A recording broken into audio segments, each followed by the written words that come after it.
Divorce court took everything from him, except the secret. That ended them all. The wine sparkled under the chandelier, as laughter filled the room, sharp and cruel, dressed up as celebration. Christmas lights flickered against crystal glasses while her family leaned in, waiting. Samantha raised a champagne, smiling like a blade. "I'm divorcing this pathetic loser," she said. They cheered. Her parents smiled. Her siblings clapped. Nathan said nothing. He stood, buttoned his coat, and walked into the snow without looking back. They thought they had broken him. They had no idea they had just applauded their own destruction. What kind of man loses everything and still wins? And what secret survives divorce court, only to end them all? The apartment was filled with laughter. But it was the kind of laughter that didn't warm the bones. It cut like ice. Samantha moved through the crowd, with the grace of someone performing a ritual she had rehearsed 1,000 times. Her heels clicked against the marble floor, each step echoing louder than the last, as though the sound itself demanded attention. Wine glasses clinked, the rich red liquid catching the light, sparkling like rubies in a vault, each sip punctuated with congratulations and whispers of judgment. Nathan stood near the doorway. He had watched Samantha's entrance, watched her smile bloom and slice through the room like a knife. She looked radiant, untouchable, the very picture of victory. And yet, behind his eyes, there was a calm no one could recognize. No tremor of anger, no bitter retort, just stillness, like a lake frozen beneath a January moon. "I can't believe she actually did it," whispered her sister, leaning close to the man beside her, her voice dripping with a mix of awe and malice. She's freed herself from him." Her father lifted his glass with a triumphant air, eyes gleaming. To Samantha. "Finally. She deserves." He stopped himself, catching the flicker in Nathan's gaze, and smiled instead, as if choosing diplomacy over caution. Samantha's smile widened, sharper now, and she raised her glass. "To new beginnings," she said, voice soft, smooth, controlled. Yet there was venom hiding beneath the silk of it, and anyone paying attention would feel it prick like a thorn. Nathan didn't move. He didn't raise a glass. He simply watched, the corners of his mouth lifting in a way that wasn't a smile, not yet. It was a shadow of amusement, a spark of something that belonged only to him. People thought they were celebrating her freedom. They were celebrating the humiliation of a man they believed was already broken. A waiter passed with a tray of champagne, and she accepted a second glass without breaking her gaze from Nathan. "I'm glad everyone is here," she said lightly, "because it's important that they know exactly what they've been applauding." Her words were met with polite laughter. No one heard the threat hidden in her tone, the way it trembled just beneath her carefully rehearsed composure. She sipped her drink and set it down. "Nathan, dear," she said, tilting her head slightly, "I hope you don't mind me celebrating." Nathan stepped forward, slow and deliberate, and finally spoke. His voice was calm, steady, almost hypnotic in its neutrality. "I don't mind at all," he said. He smiled fully now, and it was a small thing, almost imperceptible. But it carried weight. It was the weight of someone who had already decided the game, wasn't over, and perhaps had never been truly losing. Samantha's eyes flicked, brief and sharp, catching something she didn't understand. Her stomach nodded, a warning she refused to acknowledge. "Good," she said, voice a shade higher than before. She gestured to the crowd. "Let's all toast to the end of an era." Glasses were raised again, laughter resumed, the sharp edges of malice momentarily softened by the illusion of joy. But Nathan's gaze lingered on her, and in that gaze, there was a promise she couldn't yet see, that nothing was as final as it seemed, that every victory she believed she had claimed was merely a shadow of the one he intended to take back. As the evening wore on, Nathan moved quietly through the room. He didn't need to argue or confront. He didn't need to scream. He simply observed, cataloguing every whispered comment, every smirk, every glance of self-satisfaction. He knew their weaknesses. He knew their assumptions. And most importantly, he knew that he still had one card left, the secret that no courtroom, no legal decree, and no triumphant toast could touch. By the time Samantha's laughter reached its loudest, the room's energy seemed to tilt, almost imperceptibly. The air, once festive, carried a tension no one could name. And Nathan stood there, silent, waiting. He looked like a man who had nothing. Yet in reality, he had everything that mattered. And in that moment, under the crystal chandeliers and the glint of expensive glass, the first faint tremor of doubt began to ripple through her perfect world. Because what they didn't realize, what Samantha could never guess, was that humiliation can be reversed. And secrets, dangerous secrets, can turn tables faster than any divorce decree ever could. The morning after the party, the apartment felt hollow, like a theater once the audience had gone home. The laughter, the clinking glasses, the whispered congratulations, all of it had vanished, leaving only the cold echoes of what had been performed the night before. Samantha sipped her coffee at the marble countertop, scrolling through her phone. Every message, every notification, reinforced what she already believed. She had won. She had the house, the accounts, the lifestyle. She had, in her mind, stripped Nathan of everything. Yet, as she scrolled, a small unease flickered across her chest. It wasn't fear. Not exactly. More like the awareness of something she couldn't see. Something subtle, just beyond her grasp. She shook her head and laughed at herself, a sound sharp and brittle. She didn't have time for paranoia. She had champagne to drink in victory. Meanwhile, Nathan sat across town in a small, nondescript cafe. He had a notebook in front of him, the kind you would dismiss if you saw it on a stranger's table. It was worn, frayed at the edges, pages filled with notes, names, dates, observations, everything Samantha, and the people around her, had overlooked. He didn't need a courtroom. He didn't need a judge. He needed information, patience, and precision. And he had all three in abundance.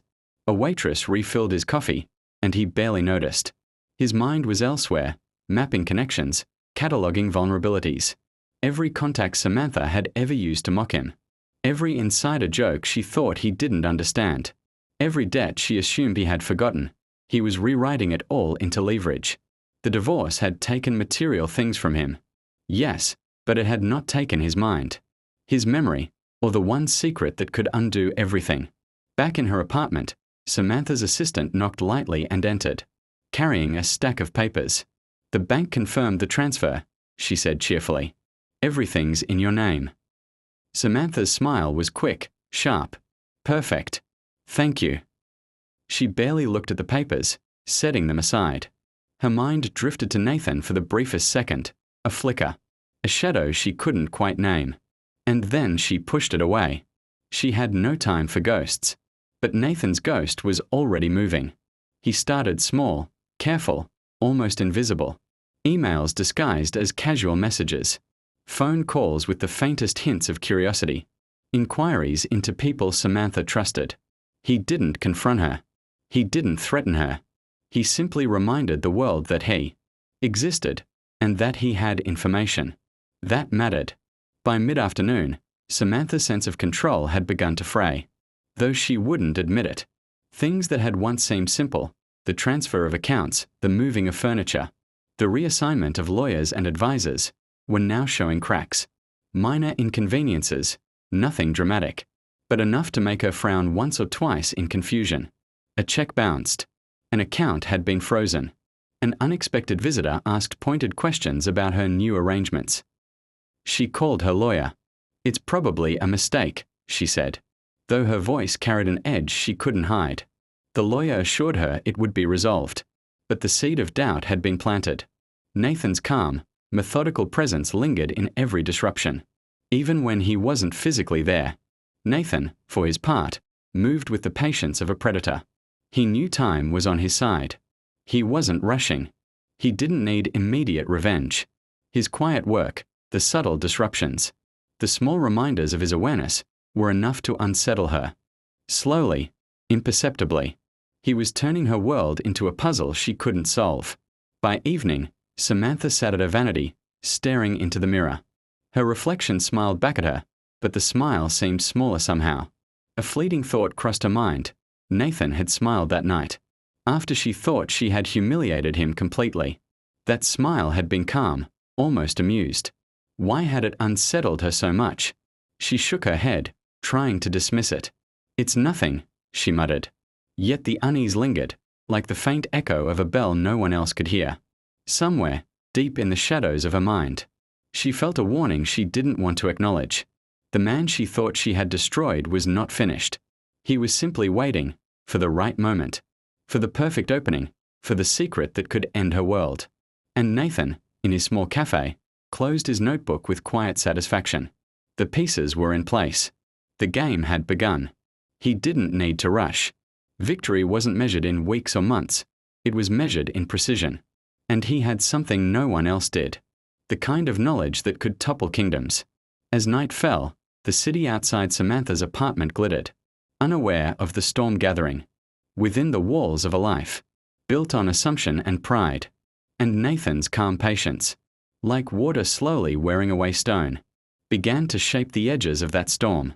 Samantha woke to the sunlight slanting sharply through her floor-to-ceiling windows, spilling over the marble, floors and the carefully curated furniture that had once symbolized control and elegance.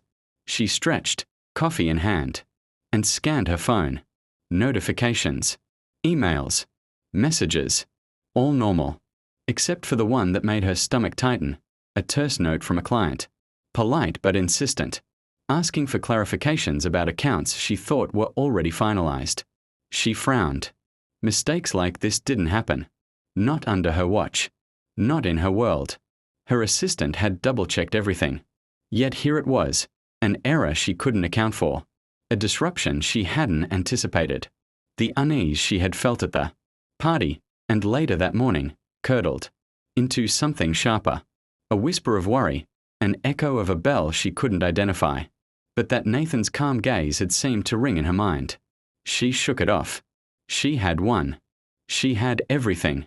She was untouchable. But when she arrived at the office, the cracks became more tangible. A contract she had personally approved had been altered. Subtle changes that benefited the wrong party. An email meant for her eyes alone had been forwarded. Incorrectly, or perhaps deliberately. She frowned, a growing cold knot forming in her chest. The office was buzzing, but the atmosphere was different now. Whispers carried over the clutter of keyboards. Conversations that stopped when she walked by. Everything okay? Her assistant asked, watching her with concerned eyes. Samantha waved her off, trying to maintain poise. I don't know yet, she admitted, forcing a smile. But I'll handle it. Still, the feeling persisted. Someone was moving in shadows she couldn't see, adjusting pieces on a board she thought she controlled. And no matter how carefully she tried to trace the disruption, it eluded her. Meanwhile, Nathan was elsewhere, methodical as ever. He didn't confront anyone directly. He didn't need to. A phone call here, a quiet query there, and the first ripple of uncertainty had already spread. He was precise, almost surgical. Every action was designed to unsettle, to make Samantha question her control without him ever showing his hand. By late afternoon, Samantha found herself alone in her office, staring at her laptop screen. Emails she had drafted, sent, and confirmed were now filled with mistakes. Figures didn't add up.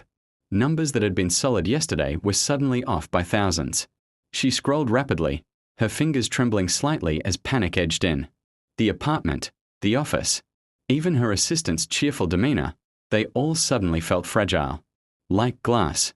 And then she saw it. A single line in an email she hadn't written. A phrase she didn't recognize.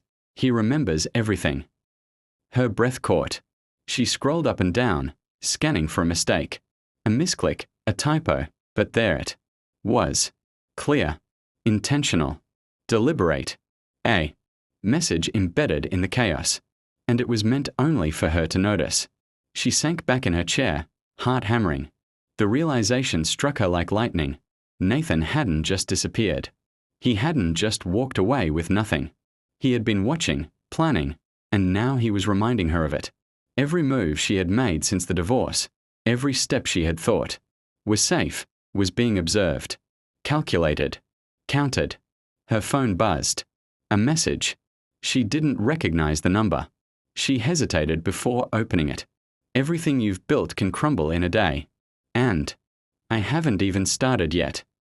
Samantha's hand shook as she put the phone down. Her eyes darted around the office. Who could have sent this? The paranoia that had been a distant hum now screamed through her mind. Every colleague, every assistant, every friend suddenly seemed suspect. She called her lawyer, trying to keep her voice steady. "Something's happening," she said, a note of desperation creeping in. "I don't know how, but—" She stopped herself. She couldn't articulate it. She couldn't admit she was afraid. Not yet. Meanwhile, Nathan sat alone in his car outside the building, watching from a distance. Calm. Patient. He didn't need to storm in or make threats. He had already begun to dismantle the illusion of control Samantha had built, piece by piece, using nothing more than her assumptions against her. By the time the sun set, Samantha was exhausted. Her perfect world fractured by unseen hands. Her apartment, her office, her relationships, all of it seemed to wobble on the brink of collapse. The whispers, the mistakes, the strange emails, it was all a pattern she couldn't yet decipher. But Nathan could. He always could. And somewhere, in the back of her mind, a chilling thought began to take shape. She had thought the divorce had ended him, that it had ended everything.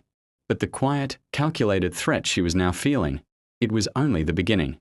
Nathan drove away silently, the city lights reflecting in his windshield. He didn't need drama, confrontation, or loud declarations. He had the one thing that mattered: patience, precision, and a secret so potent that, when revealed, it could destroy her completely. And Samantha, for the first time, realized that victory isn't always what it seems. Sometimes, it's only the beginning of a much larger game. The evening air in the city was thick with the hum of traffic and distant sirens. But inside Samantha's apartment, the air was heavier, almost suffocating. She sat at her desk, staring at the documents spread across the polished surface like battlefield maps. Accounts were missing. Transfers she had approved were being reversed. Contracts were suddenly voided, or worse, altered in ways she couldn't explain. Every phone call she answered ended with confusion. Every email demanded clarification. The perfect life she had painstakingly built since the divorce was unraveling. And she couldn't see who was pulling the strings. Her phone buzzed again. Another message. No number. No signature. Just 3 words. "I see you." She froze, coffee slipping from her hand, and spilled a thin stream across the polished surface. The mug shattered against the floor, scattering ceramic shards like fractured dreams. She bent to pick it up, hands trembling. This wasn't paranoia anymore. This was real. Someone was inside her world, moving unseen, dismantling everything she had assumed was hers. Her assistant entered cautiously, sensing the tension. "Samantha, is everything okay?" Samantha straightened, forcing a smile that didn't reach her eyes. "I'm fine," she said, voice tight. "Just a lot to handle." But inside, she was anything but fine. The small cracks in her control from earlier had widened into chasms. The perfect facade she had cultivated, the persona she had shown the world, now felt like fragile glass. And for the first time, she realized that her victory had never truly existed, at least, not in the way she believed. Meanwhile, Nathan moved like a shadow through the city, quiet and deliberate. He didn't need confrontation. He needed chaos crafted carefully, subtle but undeniable. A few phone calls to the right people here, a nudge in the right direction there, and the ripple of unease spread like a contagion. He was meticulous, surgical, ensuring that every action he took left no trace, only consequence. By late night, Samantha's life was in disarray. A bank account had been frozen, due to a mysterious security alert.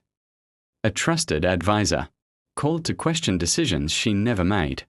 Friends she had relied on now eyed her with suspicion, subtly questioning her judgment. The apartment itself, once a haven, felt unfamiliar and cold, as though the walls themselves were conspiring against her. She paced, phone in hand, rereading the messages. Every word was a taunt, a calculated reminder that she was being watched. Someone knew everything. Someone had the power to dismantle her life piece by piece, and she couldn't see them. Her reflection in the darkened window startled her. The woman staring back was sharp, beautiful, powerful, but her eyes were haunted, restless. For the first time, Samantha realized that humiliation at the party, had been only a fraction of the danger Nathan represented. He hadn't needed to shout, to confront, or to make threats. He had waited, and now his presence was a ghost haunting every corner of a world. Nathan, across the city, closed his laptop in a quiet apartment.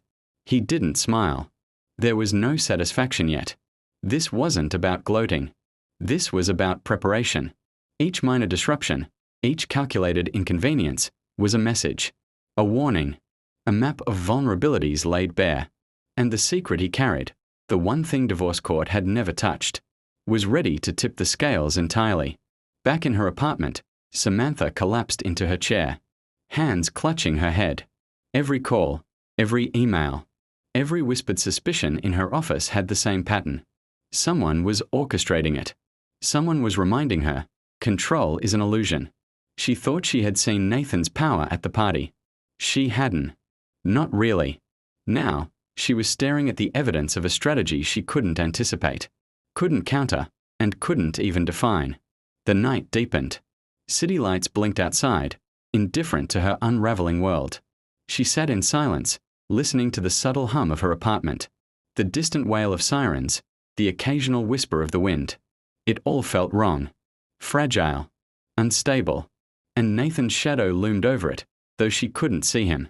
She didn't yet know that the dominoes were falling in exactly the pattern he had planned. She didn't know that he had already accounted for every step she might take, every person she might trust. By the time she finally stood, exhausted, a single thought haunted her. She had thought she had survived humiliation. She had thought she had emerged victorious from divorce court. But victory, she realized, wasn't about the assets or the house or the accounts. It was about knowledge. And Nathan held something she could never buy, never steal, never predict, the secret that would end it all. And that secret was moving toward her. The penthouse was silent, except for the soft hum of the city far below. Samantha paced, her heels clicking sharply against the marble floors, the sound harsh and hollow in the emptiness. Every light was on, every camera feed checked, every lock double-checked, and still she felt exposed, vulnerable, naked under the weight of a presence she could neither see nor anticipate. She stared at her reflection in the floor-to-ceiling windows. The woman staring back looked composed, untouchable, regal, but beneath the surface, terror and doubt festered. Every phone call that had come in today, every email, every small disaster she couldn't explain, all pointed to one thing. Someone was orchestrating her life, unraveling it like a tapestry, thread by thread. And that someone was Nathan. Her phone buzzed. She froze. A message. No number, no signature, just the words. You've seen the cracks. You've felt the walls fall. Come downstairs. Her first instinct was to call security. Her second was disbelief. Her third was a pulse of fear she hadn't allowed herself before. Against her better judgment, she walked to the elevator. Every step deliberate, every muscle coiled. She pressed the button for the lobby and waited, heart hammering, mind racing. The elevator doors opened to reveal Nathan. He was calm, collected, his coat buttoned, hands in his pockets. No dramatic gestures, no threats, just presence. Quiet, perfectly controlled. Samantha froze. What? What are you doing here? She demanded, voice sharp, brittle. Nathan's lips curved, just slightly. I came to finish the story, he said. I've been patient. You've been busy celebrating your victory, rearranging your world, thinking I had nothing. But you were wrong. She clenched her fists. I don't know what you mean. You lost. You. He cut her off, voice calm but insistent. I didn't lose. Not really. Divorce court took the house, the accounts, the car. But it didn't take the one thing that mattered. The one thing that can end everything you've built. And now, it's time you saw it. He reached into his pocket and pulled out a small, unassuming flash drive. Samantha's eyes narrowed. What is that? Nathan stepped closer, deliberately, unhurried. Evidence, he said simply. Evidence of every little thing you've been hiding. Every lie, every miscalculation, every manipulation. I've held it back. I've been patient. I let you think you won. But patience is a kind of power too. And now. He paused, letting the weight of his words sink in. Now, it ends. Samantha's knees weakened. She tried to step back, but the room felt smaller, tighter, the walls closing in. You can't, she began, but he interrupted. I already can, he said. You've built your life on assumptions, on control, on the idea that appearances matter more than reality. But reality has a way of catching up. And your reality, Samantha, is collapsing. He tossed the flash drive onto the glass table between them. It slid to a stop, gleaming under the chandelier. She picked it up, hands trembling, her mind racing. Every scenario, every worst-case nightmare, flashed before her eyes. You think the small disruptions were mistakes? Nathan asked. The missing numbers, the altered contracts, the emails you didn't send? Those were just previews. The real story is here. And once it's revealed, well, there's no coming back. Samantha's breath came in shallow, rapid bursts. You can't do this. People will know. He shook his head, quietly, almost sorrowfully. No one needs to know yet. That's the beauty of it. I can wait. Or I can act. But I promise you this, I hold the cards. And the game isn't over until I say it is. She sank into a nearby chair, the reality crashing down on her. All her triumphs, all her celebrations, every glass raised at the party, they were meaningless. She had thought she had stripped Nathan of everything. She had thought she had humiliated him, defeated him, erased him from her life. But she had underestimated patience. She had underestimated intelligence. She had underestimated the one secret divorce court couldn't touch. Nathan stood there, calm, in complete control. The flash drive glinted in the light, a small, innocuous object that carried the weight of her world. He didn't need to shout. He didn't need to fight. He only needed to exist, to remind her of the power he still held. And in that moment, Samantha understood fully, the victory she had celebrated was an illusion. The humiliation she had believed she had delivered was a shadow. And the secret, Nathan's secret, was the thing that could end everything. She looked at him, at the quiet confidence in his posture, at the calm in his eyes. Fear, for the first time, settled fully in her chest. You think you've won, Nathan said softly, almost kindly. But winning is about knowing the truth. And now, Samantha, you see it. I still have the truth. And the truth always wins. The room was silent. The city hummed outside. And in that silence, in the glow of the chandelier, the flash drive lay on the table, a small object holding the power to destroy everything she had fought to claim. And Nathan had it all. Don't forget to like, comment, and share this story. Click on the subscribe button in order to be the first person to receive notifications anytime interesting stories are published.